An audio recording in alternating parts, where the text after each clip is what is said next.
गुरुर्ब्रह्मा गुरुर्विष्णु गुरुर्देवो महेश्वरः गुरुः साक्षात् परं ब्रह्म तस्मै श्री गुरुवे नमः। ओम शांति शांति शांति। Shrimad Bhagavad Gita chapter number 3 verse number 42 3/42 Bhagavad Gita. इसमें एक मंत्र है जिसमें भगवान कृष्ण लेवल बता रहे हैं, स्तर। तो वो किस तरह से बता रहे हैं? इंद्रियाणि पराणि आहुः इंद्रियेभ्यः परं मनः मनसस्तु परा बुद्धिः बुद्धेः परतस्तु सः। ढेर सारे स्तर बता दिए भगवान ने। सबसे पहला लेवल सबसे नीचे दर्जे का है शरीर, और शरीर से भी श्रेष्ठ है इंद्रियां। इंद्रियां आप समझते होंगे 5 कर्मेंद्रियां हैं, 5 ज्ञानेंद्रियां हैं। तो इंद्रियों से भी श्रेष्ठ कुछ है, ये भगवान बताते हैं। इंद्रियेभ्यः परं मनः, इंद्रियों से भी श्रेष्ठ है मन, और मनसस्तु परा बुद्धि, मन से भी श्रेष्ठ है बुद्धि। और फिर आगे क्या कहते हैं?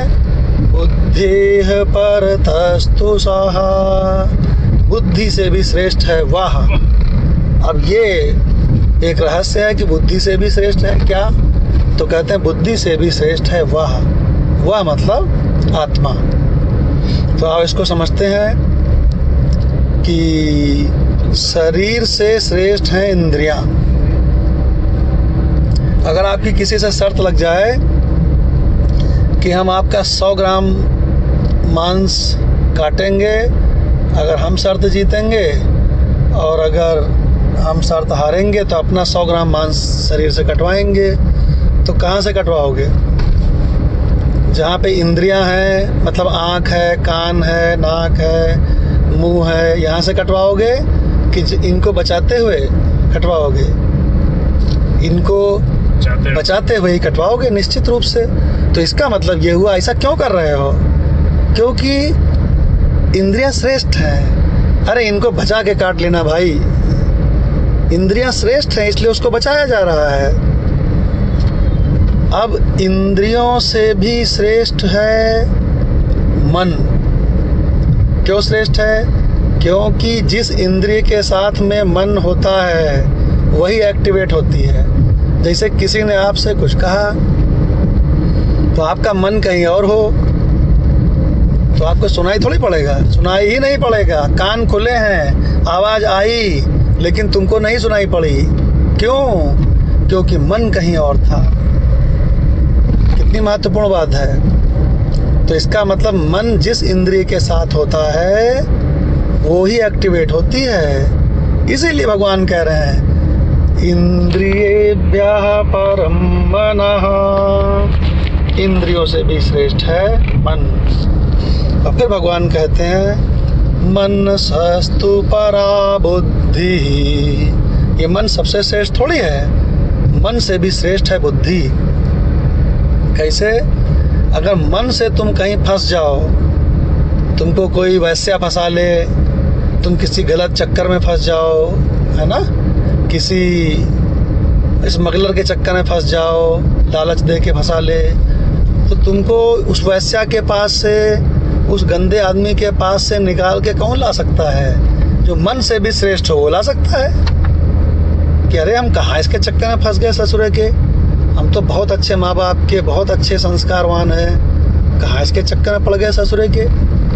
तो वो आपको मन से भी श्रेष्ठ जो बुद्धि है वो वहाँ से निकाल के ला सकती है। इसीलिए भगवान कहते हैं मन से भी श्रेष्ठ है बुद्धि।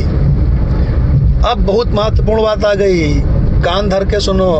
इस पूरे संसार में जितनी भी खोजें हुई हैं, जो भी साइंटिस्ट हैं संसार के, इन्होंने जितनी भी खोजें करी हैं, एरोप्लेन में उड़ना, मोबाइल की खोज, एसी, हीटर, कार, ये जितनी भी खोज हैं वो सारी की सारी खोज बुद्धि की है। लेकिन भगवत गीता कह रही इससे बड़ी चीज़ बताने जा रहे हैं तुमको हम गीता में। क्या कह रही भगवत गीता? भगवान कृष्ण कह रहे हैं बुद्धि परतस्तु साहा, एक बुद्धि से भी परे और श्रेष्ठ चीज़ तुमको बताने जा रहा हूँ, वो है आत्मा। तो इस आत्मा को अगर हम पहचान लें तो हमारे बुद्धि के, मन के, हमारे सारे शोक ही खत्म हो जाएं। इसलिए भगवत गीता कितनी महत्वपूर्ण है, कितनी महत्वपूर्ण है। तुमको पूरा संसार भी मिल जाएगा तो तुम्हारे दुख खत्म नहीं होंगे, लेकिन अगर ये 3/42 का तुम संदेशा समझ गए तो तुम्हारे सारे दुख मिट सकते हैं। ओम शांति शांति शांति।